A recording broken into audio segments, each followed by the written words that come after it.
প্রিয় দর্শক, প্রীতি এবং শুভেচ্ছা নিন।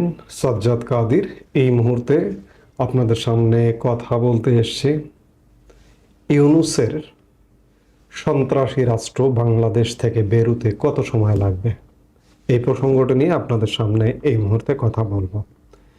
বাংলাদেশ ক্রমেই সন্ত্রাসবাদী রাষ্ট্রের দিকে ধাবিত হচ্ছে, জঙ্গি রাষ্ট্রের অভিমুখে ধাবিত হচ্ছে। এই বিষয়টি এর মধ্যে ব্যাপক আলোচিত বিষয় এবং এই সময় গত কয়েকদিন ধরে আরও বেশি আলোচিত হচ্ছে।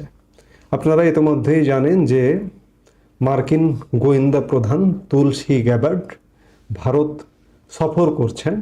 তিনি যে কোনো সময়, আজকে যে কোনো সময় তিনি ভারত ছেড়ে চলে যাবেন। 3 দিনের সফরে এসেছিলেন।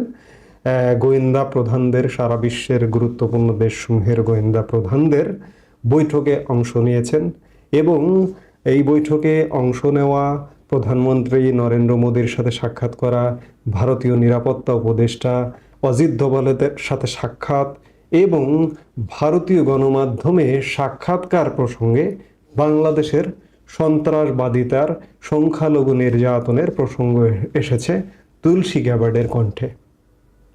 পাকিস্তান এবং বাংলাদেশ খানিকটা তিনি একই দৃষ্টিতে দেখেছেন এবং তুলসী গ্যাবার্ড বাংলাদেশে যে সন্ত্রাসবাদ কায়েম হচ্ছে এই বক্তব্য দেবার ফলে বাংলাদেশ সরকার এর তীব্র প্রতিবাদ জানিয়েছে।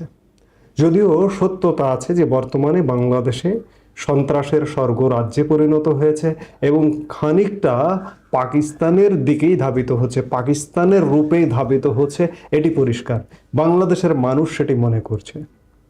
এই যখন অবস্থা বাংলাদেশের, তখন বাংলাদেশের এই যে সন্ত্রাসকে পৃষ্ঠপোষকতা দেওয়া যে মোহাম্মদ ইউনূসের একটি সরকার, এই সরকারটি বিদায় হতে কত সময় লাগতে পারে? খুব বেশি না, 10 মিনিট।